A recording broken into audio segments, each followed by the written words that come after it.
The day Marcus "Ghost" Thompson discovered he had 15 days to live, he wasn't in a hospital bed.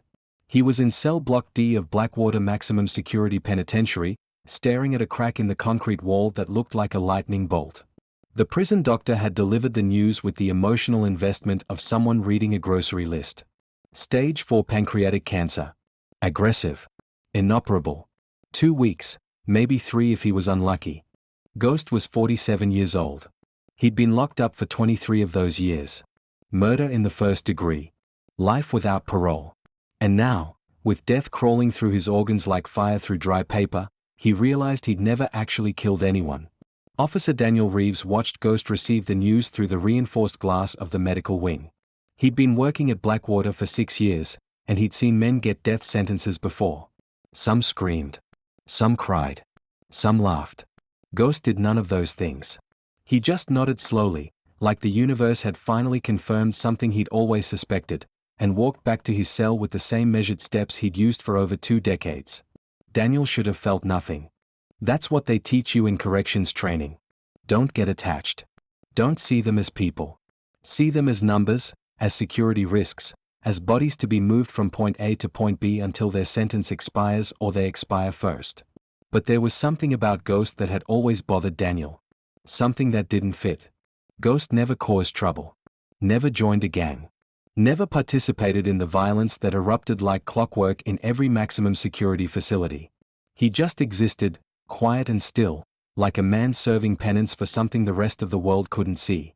Other inmates left him alone, partly out of respect, partly out of something that looked like fear. Even the most violent prisoners seemed to sense that Ghost was different. That he carried something inside him that made aggression feel pointless. That evening during dinner count, Daniel found himself watching Ghost more closely than usual. The man sat alone at a corner table in the cafeteria, eating methodically, his eyes distant. Around him, the usual chaos of prison life raged. Arguments over food trays, whispered threats, the constant underlying tension of 500 men locked in a concrete box with too much rage and nowhere to put it.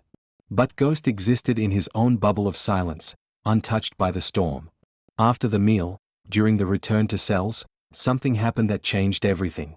An inmate named Calvin Razor Price, an enforcer for the Aryan Brotherhood who'd been transferred to Blackwater 3 months earlier, decided to test Ghost's reputation. Razor had been watching Ghost too, sensing weakness, seeing a dying man as an easy target. He'd been in prison politics long enough to know that respect was currency, and taking down a legend, even a quiet one, could buy a lot of power. Razor stepped into Ghost's path as they filed through the corridor back to D Block. The movement was deliberate, confrontational. 2 of his crew flanked him, blocking escape routes. The other inmates slowed, sensing blood. Even the newest prisoners knew what was coming. Daniel's hand moved instinctively to his radio, ready to call for backup. But Ghost didn't fight. He didn't even look scared. He just stood there, meeting Razor's eyes with a calmness that was almost unnerving. And then he spoke, his voice low but carrying in the sudden quiet. "I'm dying. Cancer. 2 weeks, maybe less. You want my respect? You can have it. You want my food? Take it. You want my cell? It's yours when I'm gone. But right now, tonight, I need to tell someone what really happened 23 years ago. And if you put me in the infirmary, that truth dies with me." Razor laughed, but it was a hollow sound. There was something in Ghost's eyes that made him hesitate. Not fear. Not submission. Something else. Truth, maybe. Or the weight of carrying a secret for 2 decades. Whatever it was, Razor stepped aside, muttering about not wanting to catch whatever disease Ghost was carrying. The moment passed. The line moved forward. But Daniel had heard every word, and something in his gut told him that nothing would ever be the same. 3 days later, during a routine cell inspection, Daniel found himself standing at Ghost's bars longer than necessary. The cell was immaculate. Books stacked neatly on the small shelf. A Bible with worn pages. A drawing of a young boy, maybe 7 or 8 years old, taped to the wall. No contraband. No weapons. Nothing that suggested the kind of man who would murder someone in cold blood. Ghost was lying on his bunk, staring at the ceiling. He'd lost weight already. The cancer was moving fast, eating him from the inside. Daniel knew he should move on to the next cell, maintain professional distance, do his job. Instead, he heard himself asking a question he never should have asked. Who's the kid in the drawing? Ghost turned his head slowly, his eyes focusing on Daniel with an intensity that made the officer take an involuntary step back. For a long moment, neither man spoke. Then Ghost sat up, his movements careful, like someone handling fragile glass. His name was Marcus Jr. My son. He'd be 30 now, if he'd lived past 8. Daniel felt something cold settle in his stomach. Past 8. Ghost nodded, his hands clasped between his knees. He died the same night I got arrested for murder. Same night my whole world burned down. Same night the truth got buried so deep that digging it out now would probably bury me deeper. He paused, his breathing shallow. But I'm already buried. Already dying. And I need someone to know what really happened before I'm gone. Someone who might actually give a damn. Every instinct Daniel had developed in 6 years of corrections work screamed at him to walk away. This was manipulation. Inmates were experts at finding soft spots, exploiting sympathy, creating connections they could leverage for favors. He'd seen officers lose their jobs, their families, even their freedom because they believed a convincing story from a charming inmate. Ghost wasn't charming, but his quiet desperation was arguably more dangerous. Daniel moved to the next cell. Finished his inspection. Filed his report. Went home to his small apartment on the edge of town and tried to forget the conversation.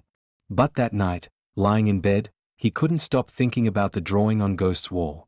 About a man who'd spent 23 years in prison for murder and never raised his voice, never fought back, never seemed angry at the system that had locked him away.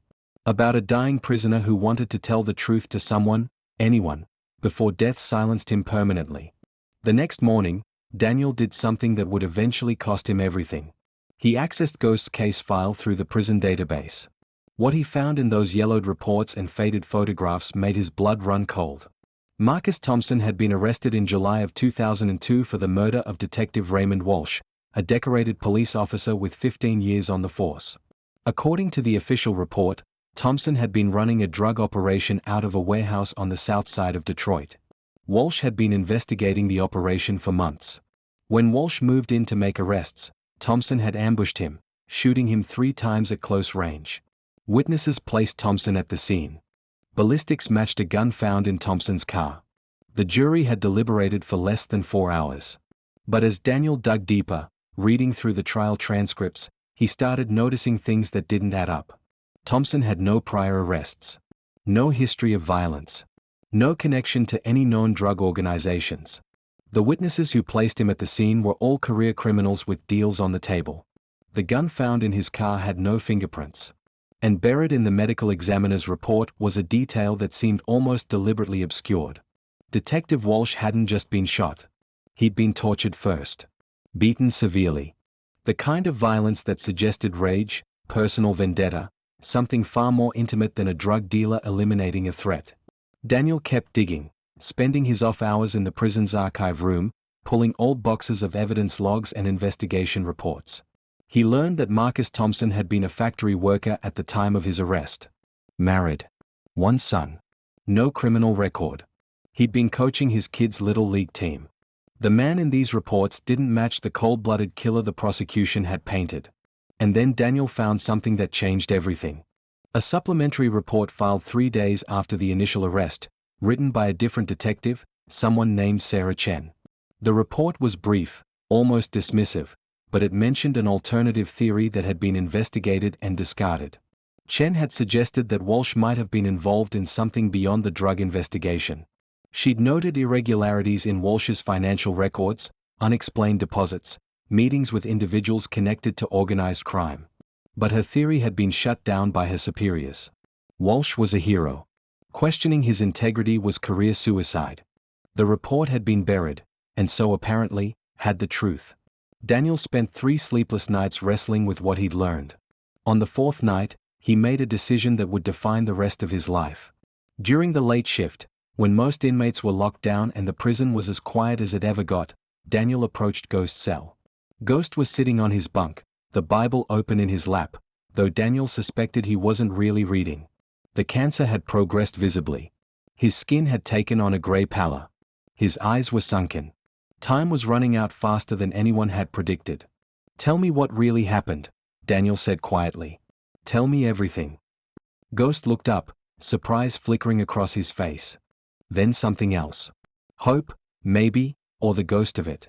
He set the Bible aside and began to speak, his voice barely above a whisper, and Daniel listened to a story that would haunt him for the rest of his life. 23 years earlier, Marcus Thompson had been a good man living a simple life. He worked at the automotive plant, put food on the table, took his son fishing on weekends. His wife, Sarah, was a nurse. They'd saved enough for a down payment on a small house in a decent neighborhood. Life wasn't easy, but it was theirs, and it was good. Then Marcus Jr. got sick. Leukemia. The kind that comes fast and hungry. The medical bills piled up faster than their insurance could cover. The factory union's health plan had loopholes, exclusions, limits that turned into financial walls. Sarah picked up extra shifts. Marcus worked overtime. But it wasn't enough. They were drowning in debt while their son withered away in a hospital bed, needing treatments they couldn't afford. That's when Detective Raymond Walsh approached Marcus in the factory parking lot. Walsh had a proposition. He needed someone clean, someone with no criminal record, to make a few deliveries. Just packages, Walsh said. Nothing dangerous. Nothing that would put Marcus at risk. $5,000 per delivery. Enough to cover Marcus Jr.'s treatments. Enough to save his son's life. Marcus knew it was wrong. Knew Walsh was dirty. But desperation makes monsters of good men, and watching your child die is its own special kind of hell. Marcus made 3 deliveries over 2 months. He didn't ask what was in the packages. Didn't want to know. He told himself he was saving his son, that the ends justified the means, that God would forgive him for doing whatever it took to keep his boy alive. But Marcus Jr. didn't get better. The treatments weren't working. The cancer was winning. And on a humid July night, in the emergency room of Detroit General Hospital, Marcus Jr. took his last breath while his father held his hand and whispered promises he could no longer keep. Marcus went home that night broken in ways he didn't have words for. He told Sarah he was done with Walsh's deliveries, done with compromising his soul for money that hadn't saved anyone. Sarah agreed. They would grieve together. They would survive together. They would find a way back to being the people they'd been before the world crushed them. But Walsh had different plans. The next evening, Walsh showed up at Marcus's door with another package and a demand. This one was different, Walsh said. This one was urgent. And this time, Marcus didn't have a choice. Walsh had records of their previous transactions, evidence that could send Marcus to prison for distribution. If Marcus wanted to avoid that fate, he'd do what Walsh needed. Marcus refused. Told Walsh to do his worst. He'd already lost his son. Prison couldn't be worse than the hell he was already living in. Walsh's face had gone cold then. He'd said something Marcus would never forget. You think you've lost everything? You have no idea what real loss looks like. Walsh left. Marcus thought it was over. 6 hours later, Detroit PD crashed through his door with a warrant. They found the gun in his car, the one Marcus had never seen before. They found witness statements he couldn't refute. They found evidence of a crime he didn't commit. And when they told him Detective Walsh was dead, murdered execution style in the same warehouse Marcus had made his deliveries to, Marcus understood what had happened. Walsh had been involved with people far more dangerous than a desperate factory worker. When those people decided Walsh was a liability, they eliminated him. And they'd used Marcus as the perfect fall guy. A man with motive, with a connection to Walsh, with just enough involvement to be believable but not enough knowledge to identify the real killers. Marcus had tried to tell the truth at trial. But who would believe a drug runner over a dead hero cop? His court-appointed lawyer was overworked and underpaid. The prosecutor was running for district attorney and needed a conviction. The jury saw a black man accused of killing a white police officer, and their decision was made before the trial even started. Marcus Thompson was sentenced to life without parole. His wife, shattered by the loss of their son and the destruction of their family, died of a heart attack 3 years later. And Marcus became Ghost, a man haunting the prison system, waiting for death to finish what life had started. When Ghost finished talking, the cell block was silent except for the distant hum of fluorescent lights and the occasional snore from sleeping inmates. Daniel stood at the bars, his hands gripping the cold metal, trying to process what he'd heard. Everything in his training told him this was a story. A well-crafted lie designed to manipulate. But everything in his gut told him Ghost was telling the truth. Why didn't you appeal? Daniel asked finally. Why didn't you fight this? Ghost's smile was bitter. I did fight. For the first 5 years, I fought. Filed appeals. Wrote letters. Begged anyone who would listen to look at the evidence again. But the system doesn't want to admit mistakes. Especially not mistakes that make heroes look dirty. After Sarah died, I stopped fighting. Seemed pointless. I figured I'd serve my time, die in here, and let God sort it out. But now you're telling me, Daniel said. Now I'm dying, Ghost corrected. And I realized something. I don't care about clearing my name anymore. My son is gone. My wife is gone. My life is gone. But those people who killed Walsh and framed me? They're still out there. Still in power.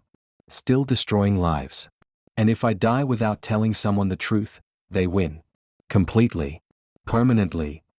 Daniel felt the weight of that truth settle on his shoulders. What do you want from me? Ghost met his eyes. I want you to find Detective Sarah Chen. She was the only one who questioned the official story. Last I heard, she left the Detroit PD not long after my trial. Moved somewhere quiet. But she knew Walsh was dirty. She tried to investigate before they shut her down. If anyone has evidence that could prove what really happened, it's her. Even if I find her, Daniel said slowly, even if she has evidence, you're dying. You'll be gone before any appeal could even be filed. I know, Ghost said quietly. This isn't about me anymore. It's about the truth. It's about making sure those bastards don't get away clean. It's about. He paused, his voice breaking slightly. It's about my son. Marcus Jr. He died thinking his father was a good man trying to save him. I need the world to know that was true. That I wasn't a monster. That I was just a father who made desperate choices and paid for crimes I didn't commit. Daniel stood there for a long moment, knowing that what happened next would determine the trajectory of his entire life. He could walk away. Forget this conversation. Let Ghost die with his story. Keep his job, his pension, his comfortable life untouched by the messy realities of a broken system. Or he could step into the darkness, risk everything he built, and chase a truth that might not even want to be found. I'll look for Chen, Daniel heard himself say. But I can't promise anything. And if this blows back on me, on you, we both need to understand the consequences. Ghost nodded.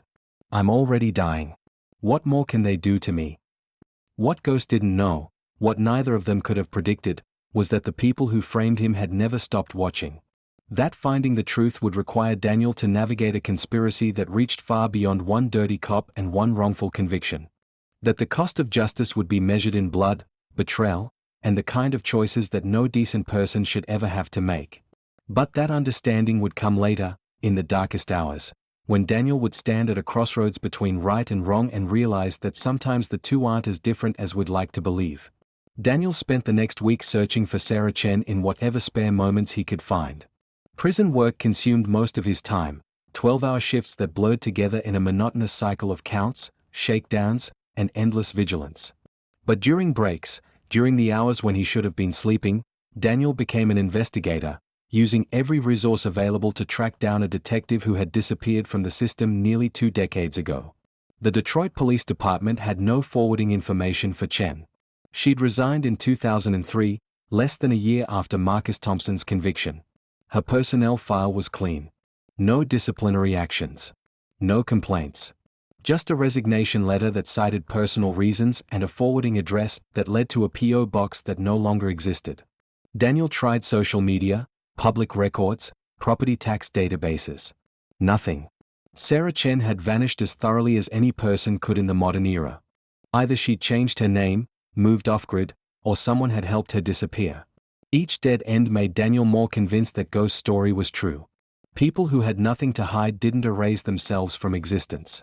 Meanwhile, Ghost was deteriorating rapidly. The cancer had spread to his liver, his lungs. The prison doctor had started administering morphine to manage the pain. Ghost spent most of his time in the infirmary now, confined to a bed in a room that smelled like disinfectant and approaching death. Daniel visited him during his rounds, always professional, always careful not to show too much interest in case other guards were watching.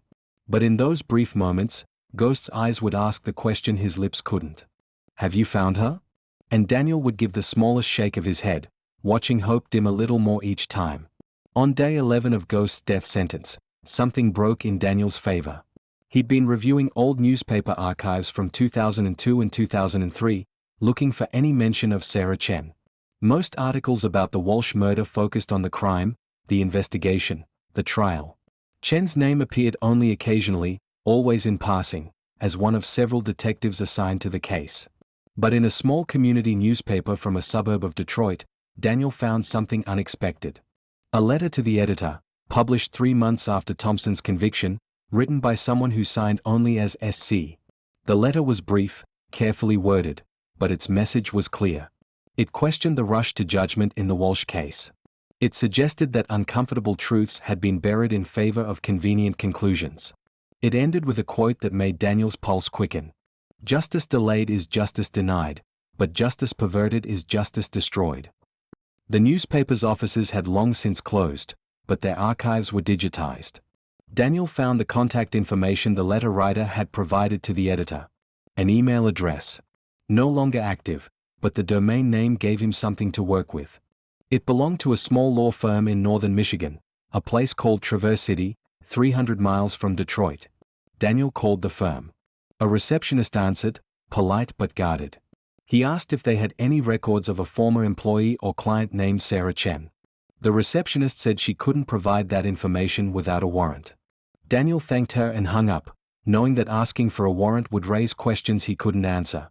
But the hesitation in the receptionist's voice told him everything he needed to know. Chen had been there. Maybe still was.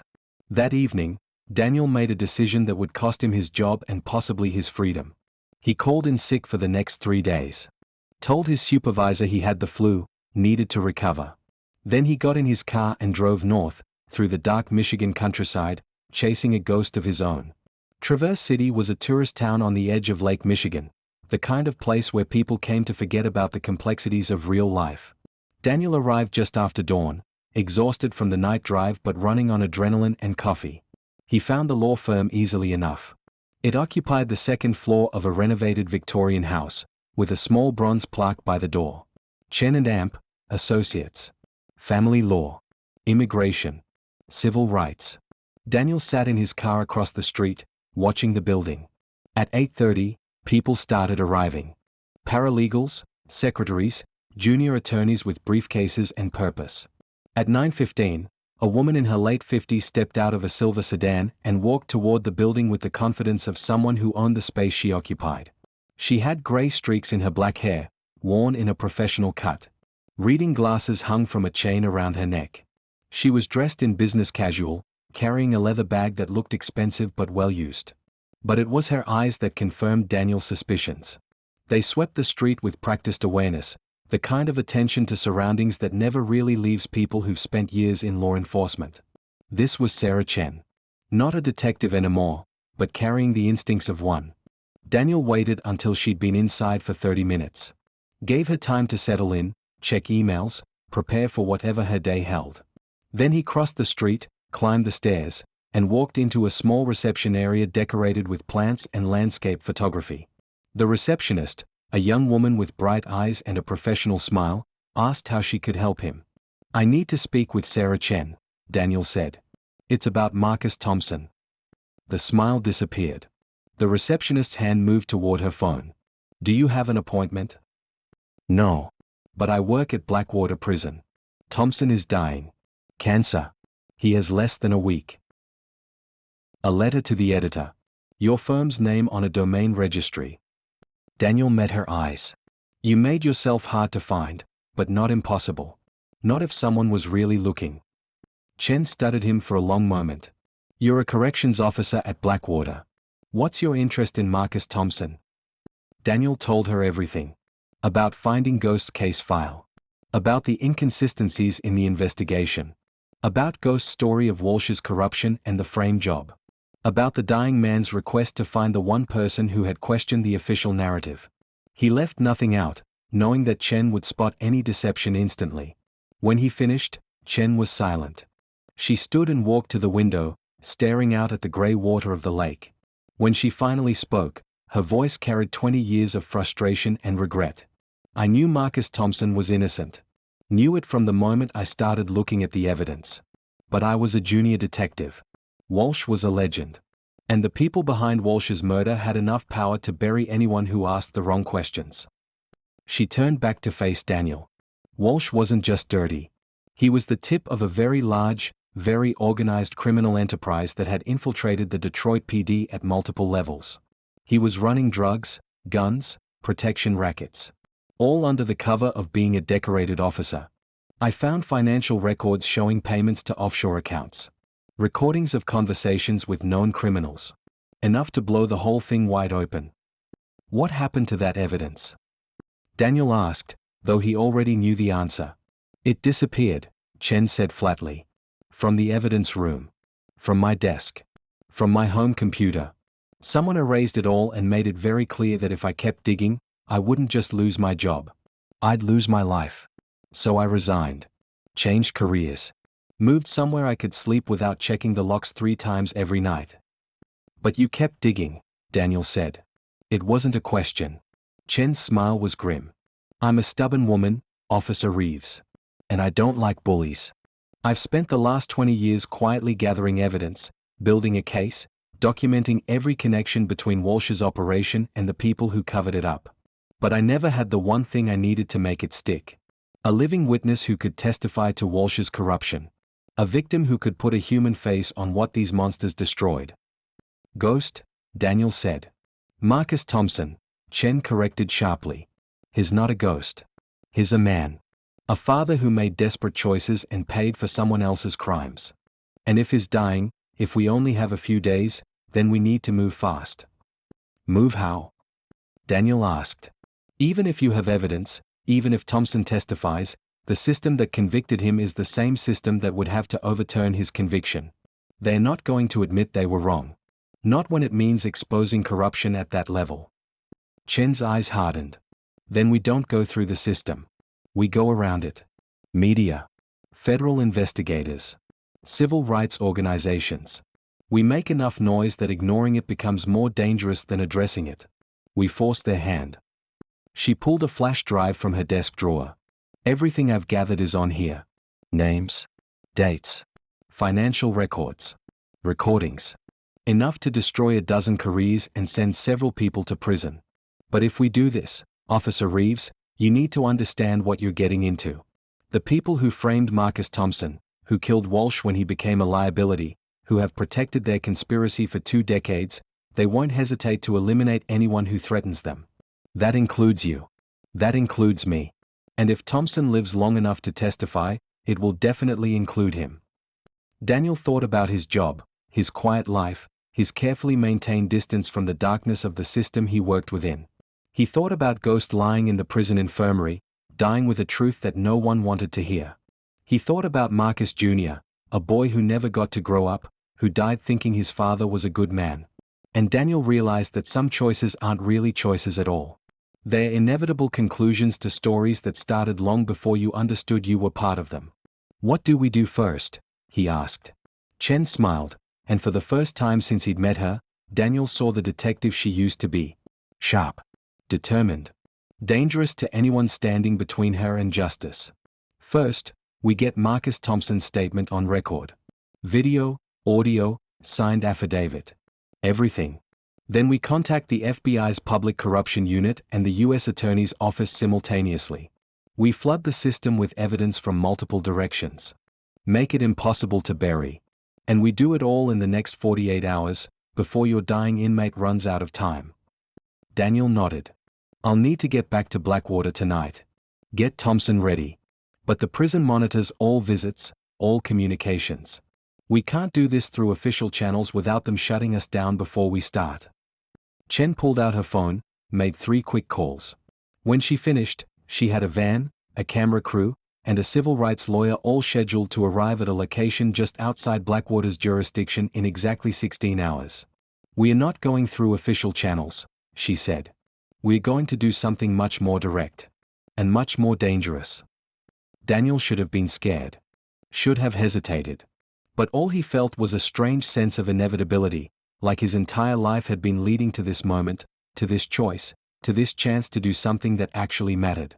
He stood, shook Chen's hand, and prepared to drive back into the darkness, carrying with him the tools to either expose a conspiracy or get himself killed in the attempt. The next 48 hours would determine which outcome won. Daniel drove through the night, his mind racing faster than the car. The flash drive Chen had given him sat in his pocket like a live grenade. 20 years of evidence. Proof of corruption that reached deep into law enforcement, the judiciary, political officers. Names he recognized. People still in power. Still influential. Still capable of destroying anyone who threatened them. He arrived back at Blackwater at 4 a.m., just in time for the shift change. Signed in. Acted normal. Nodded at the other guards filing in for the early rotation. But everything felt different now. The prison wasn't just a place where dangerous men were kept away from society. It was a tomb where inconvenient truths were buried alive. Ghost was in the infirmary, barely conscious. The morphine drip had been increased. His breathing was shallow, rattling. A nurse told Daniel that it wouldn't be long now, maybe 36 hours, maybe less. The cancer had consumed most of his liver. His kidneys were failing. His body was shutting down piece by piece, like a machine running out of parts. Daniel waited until the nurse left, then bent close to Ghost's ear. "I found her. Sarah Chen. She has evidence. We're going to expose everything. But I need you to hold on for 2 more days. Can you do that?" Ghost's eyes fluttered open, cloudy with pain and drugs. His lips moved, forming words too quiet to hear. Daniel leaned closer. Ghost's voice was barely a whisper. "My son. Tell the world what kind of man his father really was." "I will," Daniel promised. "But you have to fight. Just a little longer. Stay with me, Ghost. Stay alive long enough to tell your truth." Something flickered in Ghost's eyes. Not exactly hope. More like determination fueled by the last reserves of a dying will. He gave the smallest nod, and Daniel felt the weight of that promise settle onto his shoulders like iron. The next 12 hours passed with agonizing slowness. Daniel worked his shift, watching the clock, monitoring Ghost's condition, and trying to appear normal while his entire world tilted on its axis. At noon, he got a text from an unknown number. Chen. Everything was set. The van would be positioned at a rest stop 3 miles from the prison at 10 p.m. The camera crew and lawyer were already en route from Detroit. All Daniel had to do was get Ghost out of the prison for 2 hours without anyone noticing he was gone. The impossibility of that task hit Daniel like cold water. Blackwater was maximum security. Every inmate movement was logged, tracked, monitored. Security cameras covered every corridor. Guards worked in pairs. Protocols existed for a reason. Getting Ghost out, even for a dying man's last wish, even for justice, was insane. But Daniel had spent 6 years learning those protocols, understanding those systems, seeing the gaps that existed even in maximum security. The infirmary had an external door for medical emergencies, for ambulance access when inmates needed to be transported to hospitals. That door had cameras, but they pointed outward, toward the parking lot, designed to catch people trying to get in, not patients being wheeled out. There was a 30-second window when the cameras rotated through their cycle. 30 seconds when someone could move through that door without being recorded. Daniel spent the afternoon creating a false emergency in Cell Block C, a fabricated medical crisis that required most of the guards and administrative attention. Chaos was easy to manufacture in prison. You just needed to know which buttons to push, which inmates could be manipulated into creating distraction. By 9:30 p.m., the warden was dealing with a potential riot situation, and the infirmary was understaffed, down to a single nurse who had been working a double shift and was exhausted enough to not notice when Daniel offered to watch the patients while she took a 15-minute break. At 9:45 p.m., Daniel disconnected Ghost's morphine drip long enough for him to regain some consciousness. It was cruel, watching pain flood back into the dying man's face. But Ghost gritted his teeth and nodded. He understood. This was the cost of truth. Daniel wrapped Ghost in blankets, made him look like he was sleeping, then placed him in a wheelchair used for transporting patients. At 9:57 p.m., during the exact 30-second window he'd calculated, Daniel wheeled Ghost through the external door, across 20 feet of pavement, and into a waiting van with tinted windows. Chen was driving. She looked at Ghost, at the dying man fighting to stay conscious, and something like pain crossed her face. "Let's make this count," she said, and accelerated out of the parking lot just as the security cameras completed their rotation. The rest stop was deserted at this hour, just empty picnic tables and harsh floodlights. The camera crew and lawyer were waiting in a second van, engine running, ready to move if things went wrong. Daniel helped Ghost into a chair. The lawyer, a sharp-eyed woman named Martinez who specialized in wrongful convictions, began setting up recording equipment. Chen sat across from Ghost, her own recorder running, her notebook open. "Marcus Thompson," Chen began, her voice formal. "Will you state your full name for the record and confirm you're making this statement voluntarily, without coercion or promise of benefit?" Ghost's voice was weak but steady. "Marcus James Thompson. And yes, I'm doing this because I want the truth known before I die. Nobody forced me. Nobody promised me anything except a chance to clear my name." For the next 90 minutes, Ghost talked. He told them everything. About Marcus Jr.'s illness. About Walsh's approach in the factory parking lot. About the deliveries, the drugs, the mounting desperation as his son died despite everything Marcus did to save him. He described the night Walsh died, the frame job, the manufactured evidence. He named names of officers he'd seen during those deliveries, locations where transactions happened, details that only someone who'd been there could know. Chen asked sharp questions, drilling into specifics, getting dates and times and descriptions that could be corroborated against her own evidence. Martinez documented everything, making notes of legal precedents, grounds for appeal, federal crimes that could bypass state judicial protections. And Daniel watched, seeing a man use his last reserves of strength to fight back against a system that had crushed him 23 years ago. When Ghost finished, he was gray-faced, sweating, barely able to sit upright. But there was something in his eyes that hadn't been there before. Not peace, exactly. But completion. The sense of a man who'd finally done what he needed to do. "Is this enough?" Daniel asked Chen. "Can we prove he's innocent?" Chen's face was grim.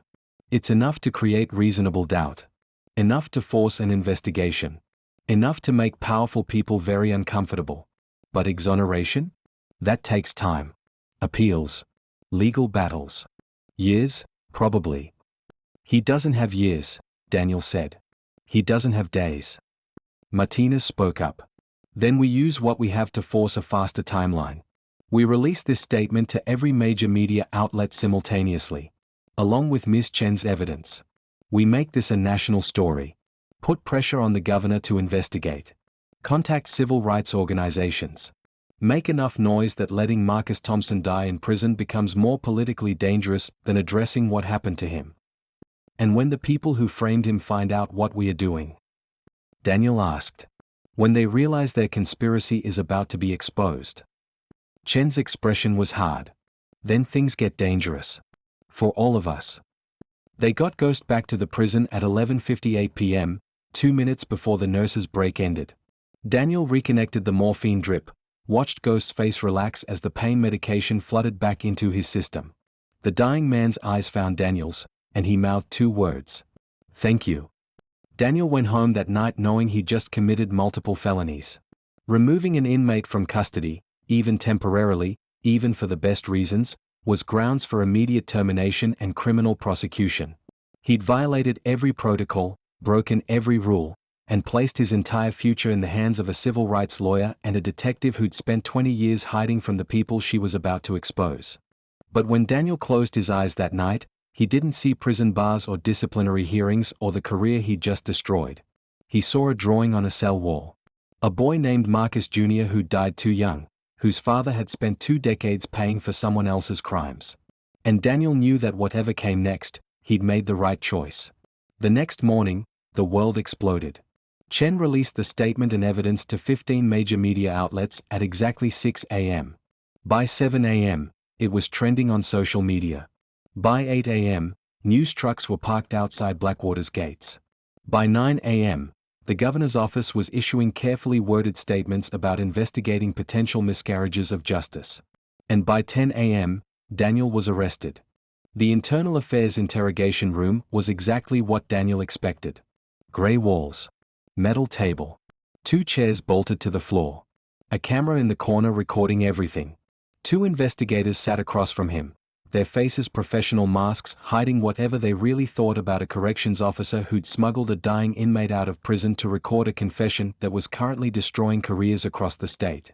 Captain Morrison, a 20-year veteran of prison administration, led the questioning. His voice was calm, almost gentle, like someone talking to a confused child. "Officer Reeves, we have security footage of you wheeling Marcus Thompson out of the infirmary at 9:57 p.m. last night. We have logs showing Thompson was gone for exactly 2 hours and 17 minutes. We have witnesses placing you at a rest stop with multiple civilians during that time. What we don't have is an explanation that makes any of this look like anything other than gross misconduct and multiple felonies." Daniel said nothing. Martinez had been very clear during the brief phone call he'd been allowed to make. Don't admit anything. Don't volunteer information. Wait for legal representation. But sitting in that room, knowing Ghost was back in the infirmary dying while the system tried to bury the truth one more time, silence felt like cowardice. "Marcus Thompson was innocent," Daniel said quietly. "And you all knew it. Maybe not you specifically, Captain. But someone in this system knew. Someone buried evidence. Someone protected the people who framed him. And someone has spent 23 years hoping he'd die quietly so their conspiracy stayed hidden." Morrison's expression didn't change. "That's a very serious accusation, Officer Reeves. One you're making without any legal standing, while facing criminal charges that could put you in one of these cells for years. I'd strongly suggest you reconsider your approach."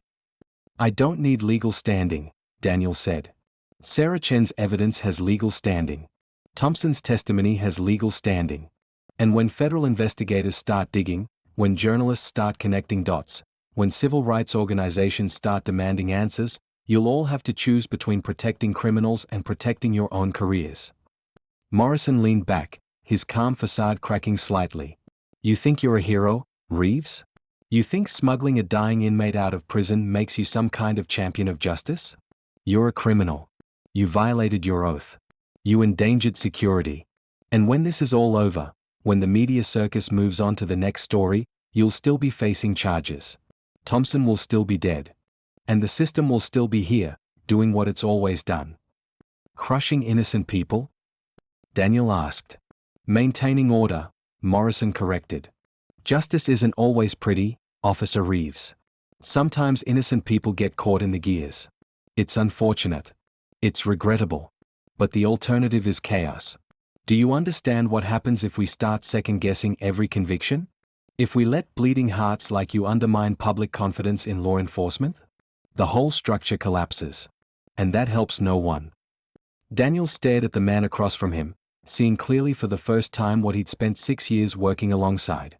Not evil. Not malicious. Just a functionary so invested in the system that he'd lost the ability to see its victims as human beings. To Morrison, Ghost wasn't a man wrongly imprisoned. He was a disruption. A complication. A problem to be managed and forgotten. "Thompson is dying," Daniel said. "He has maybe 12 hours left. Maybe less. And he's going to die knowing his truth is finally being heard. That his son's memory won't be tied to a lie. That's worth whatever happens to me." Morrison stood. "You'll be formally charged within the hour. Removing an inmate from custody without authorization. Conspiracy to obstruct justice. Possibly more, depending on what our investigation reveals. Your bail will be set high enough that you'll probably sit in county lockup for months before trial. And during that time, Marcus Thompson will die, this media circus will fade, and life will go on exactly as it did before." "You're wrong," Daniel said. "Chen has 20 years of evidence. Names. Dates. Recordings. Financial records. You can arrest me. You can silence Thompson. But you can't silence all of it. And when those dominoes start falling, everyone who participated in that cover-up is going down." Morrison's smile was cold. "You have a lot of faith in a system you just finished calling corrupt." "I have faith in what happens when people can't ignore the truth anymore," Daniel corrected. "When silence becomes more dangerous than speaking up. When protecting criminals costs more than exposing them." The interrogation continued for 3 more hours, but Daniel had nothing else to say. He'd done what he'd set out to do. The rest was out of his hands. They processed him at the county jail that evening. Stripped him of his corrections officer uniform. Issued him an orange jumpsuit identical to the ones he'd spent 6 years watching inmates wear. The irony wasn't lost on anyone. By the time Daniel was locked in a holding cell with a dozen other inmates awaiting arraignment, the news was reporting that federal prosecutors had opened an investigation into corruption allegations within the Detroit Police Department dating back over 20 years. The cell was cold and smelled like unwashed bodies and despair. But Daniel felt strangely calm. He'd crossed a line, burned his career, and destroyed any chance at a normal future. But he'd done something that mattered. Something that might actually change things. And that was enough. At 2 a.m., a guard opened the cell door. "Reeves, you have a visitor." Daniel was taken to a small room where Chen waited, looking exhausted but intense.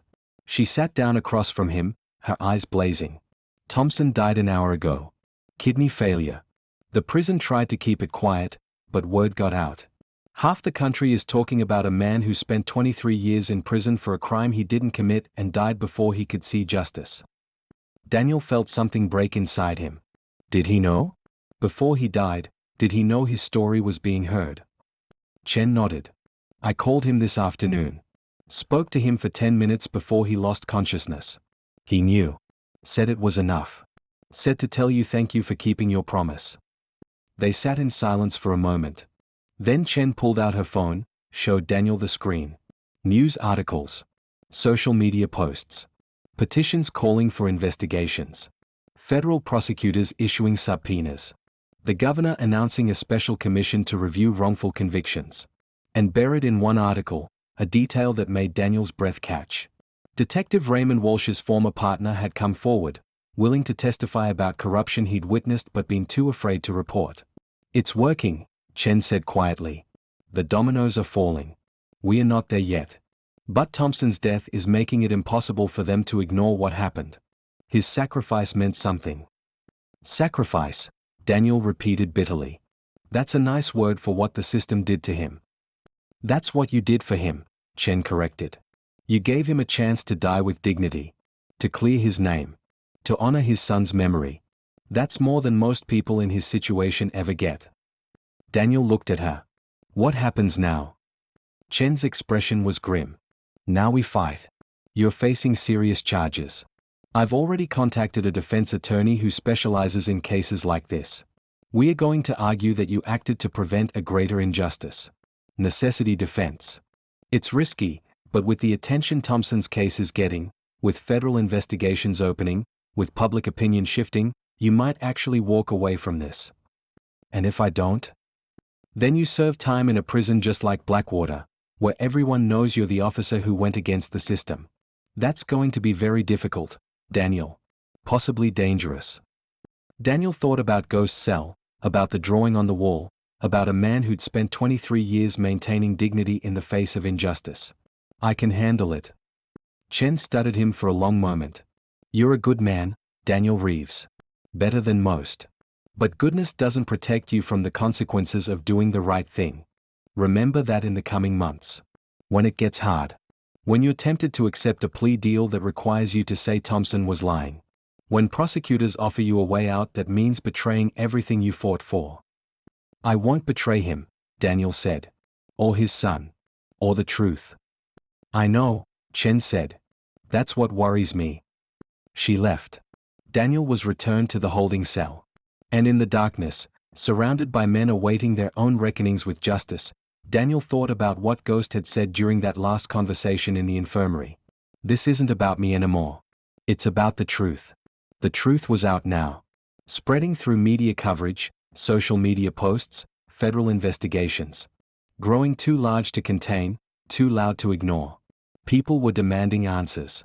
Families of other potentially wrongful convictions were coming forward. Journalists were digging into decades of cases where evidence didn't quite add up. The system that had crushed Marcus Thompson was being forced to examine its own foundations. But truth had a cost. Daniel was paying it. Chen had paid it years ago when she'd walked away from her career. Ghost had paid it with 23 years of his life and a death in prison. Marcus Jr. had paid it without ever knowing why his father couldn't save him. And somewhere, the people who'd orchestrated all of it were still free. Still powerful. Still capable of crushing anyone who got too close to their secrets. Chen's evidence would damage them. Thompson's testimony would expose them. Daniel's actions would force investigations. But bringing down a conspiracy that had operated for 2 decades wouldn't be quick or clean. It would be brutal, dangerous, and possibly fatal for anyone who got in the way. Daniel closed his eyes and tried to sleep. But all he could see was Ghost's face in those final moments, when he'd mouthed the words "thank you" before slipping into unconsciousness. That image would stay with Daniel through everything that came next. The trial. The verdict. The consequences of choosing truth over safety. It would be the thing he held onto when darkness threatened to overwhelm him. Because in the end, that's what justice required. Not grand speeches or heroic gestures. Just ordinary people willing to stand up when standing up cost everything. People like Ghost. Like Chen. Like Daniel himself. The system wouldn't change overnight. Corruption that deep doesn't disappear just because one man's innocence is proven. But cracks were forming in the foundations. Light was getting through. And in those cracks, in that light, maybe other wrongly convicted people would find hope. Maybe other officers would find the courage to speak up. Maybe the slow, grinding machinery of institutional reform would finally start turning towards something that looked like actual justice. Marcus Thompson had died in prison. But his truth had survived him. His son's memory had been honored. And the conspiracy that destroyed his life was being dragged into public view, exposed to scrutiny it couldn't survive. That had to be enough. Because it was all Daniel had. All any of them had. The truth, spoken clearly, preserved completely, and released into a world that didn't want to hear it but could no longer ignore it. Ghost was gone. But his voice would echo through every case that got reopened, every investigation that followed, every wrongful conviction that finally got overturned because someone had been brave enough to prove that innocence and guilt weren't always what they seemed. In a cell in Blackwater Prison, a drawing of a young boy still hung on the wall. Marcus Jr., forever 8 years old, forever waiting for a father who would never come home. But now, at least, the world would know that father had been a good man. That he'd made desperate choices for love.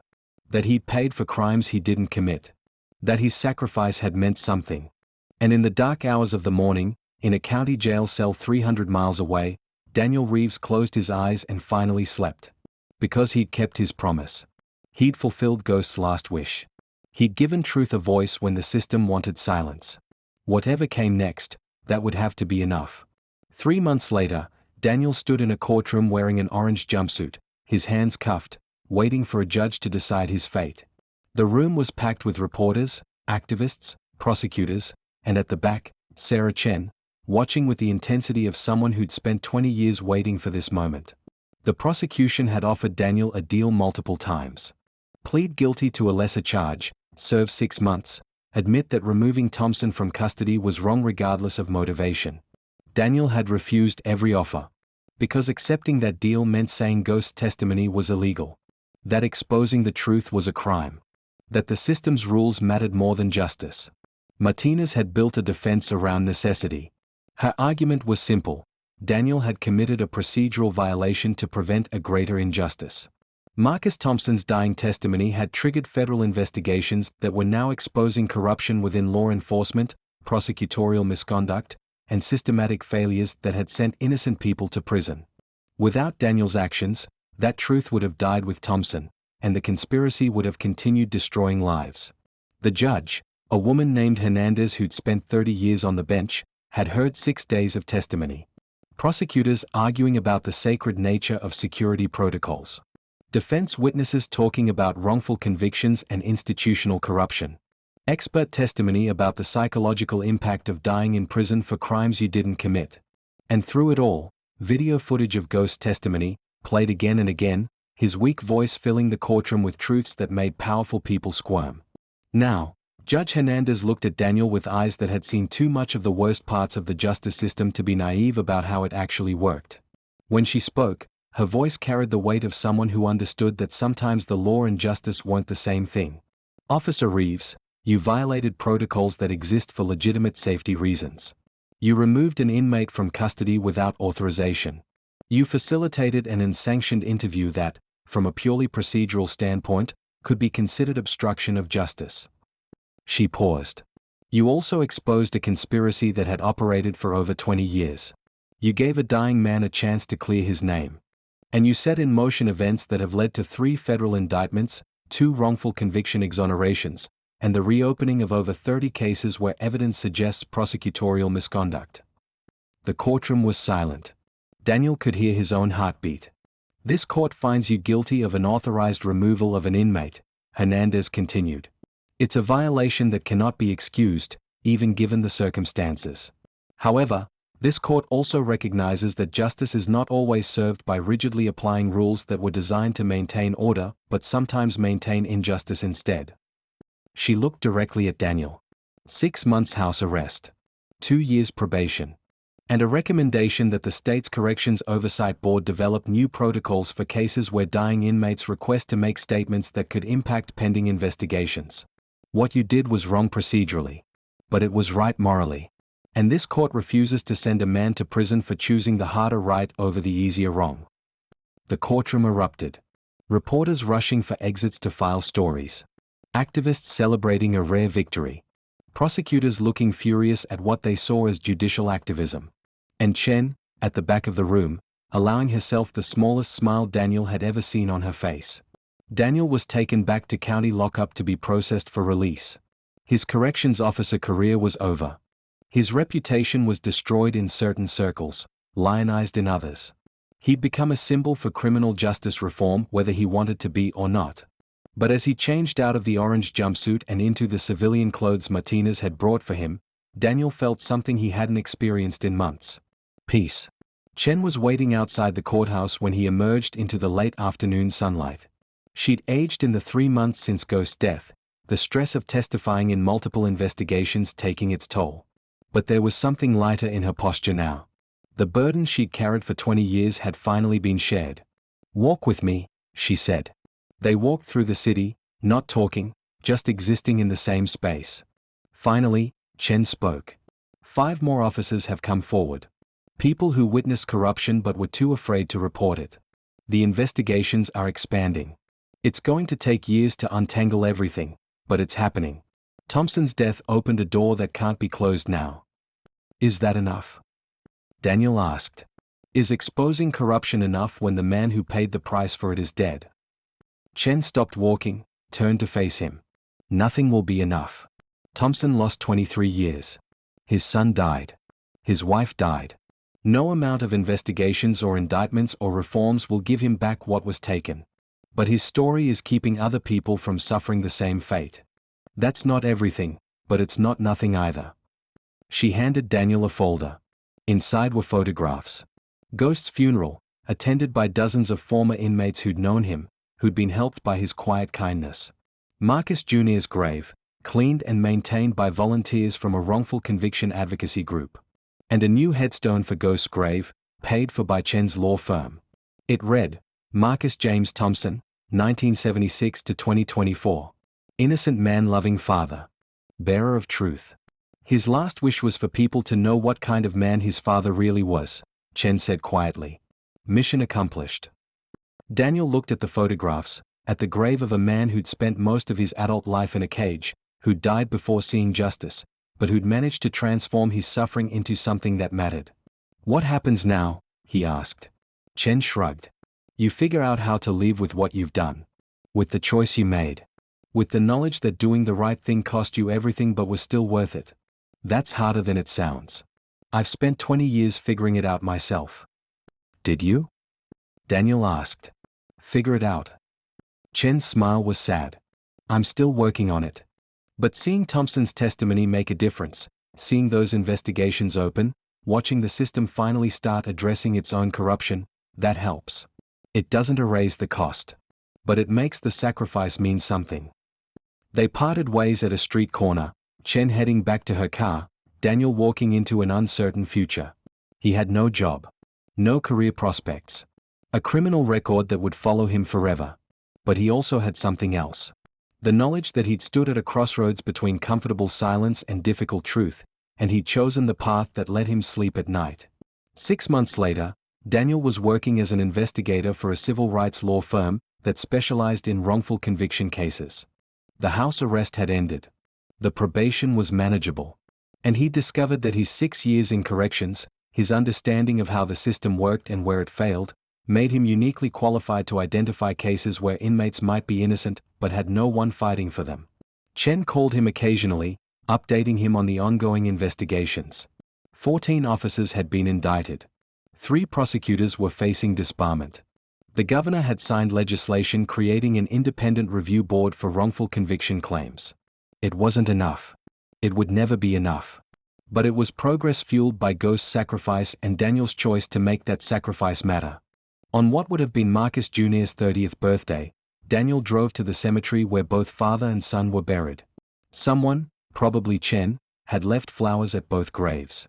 Daniel stood there for a long time, thinking about a man who'd spent his life trying to do right by his son, who'd made desperate choices in desperate circumstances, who'd paid for other people's crimes, and who'd used his dying breath to make sure the truth survived him. "I kept my promise," Daniel said quietly.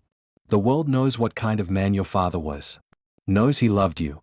Knows he was innocent. That's not justice. But it's something." The wind rustled through the cemetery trees. Somewhere in the distance, a bird sang. And Daniel felt the weight he'd been carrying for 6 months finally start to lift. Not completely. Never completely. But enough to let him move forward. Ghost's last wish hadn't been about exoneration or revenge or even justice in the traditional sense. It had been about truth. About a boy knowing his father was a good man. About the world understanding that innocence and guilt weren't always what they seemed. About transforming personal tragedy into something that might prevent other tragedies. Daniel had fulfilled that wish. The cost had been high. The path had been dangerous. But standing in that cemetery, looking at 2 graves that represented the full scope of what the justice system could destroy when it failed, Daniel knew he'd made the right choice. Because some truths are worth any price. Some promises demand to be kept, no matter the consequences. And some men, like Marcus "Ghost" Thompson, deserve to die knowing their story will be told, their name will be cleared, and their son's memory will be honored. That was Ghost's last wish. And in fulfilling it, Daniel Reeves had discovered what justice really meant. Not rules. Not procedures. Not the comfortable maintenance of broken systems. But the hard, dangerous, costly work of standing up for truth when truth is the only thing left to fight for. In a cell in Blackwater prison, a drawing still hung on the wall. Eventually, someone would take it down, discard it, forget it existed. But before that happened, Daniel arranged for it to be preserved, framed, donated to a museum dedicated to criminal justice reform. So that people could look at Marcus Jr.'s smiling face and remember what was at stake when the system failed. What was lost when innocent people were crushed by institutions more interested in convictions than truth. And every year, on the anniversary of Ghost's death, Daniel returned to that cemetery. Stood at those graves. Remembered the promise he'd made to a dying man in a prison infirmary. And thanked Marcus Thompson for teaching him what it really meant to serve justice. Not the kind of justice that follows rules and maintains order. But the kind that costs everything, demands sacrifice, and transforms the world one truth at a time. The kind that Ghost had spent his last breath fighting for. The kind that Daniel Reeves had given his career to defend. The kind that matters most when the system fails everyone else. The end.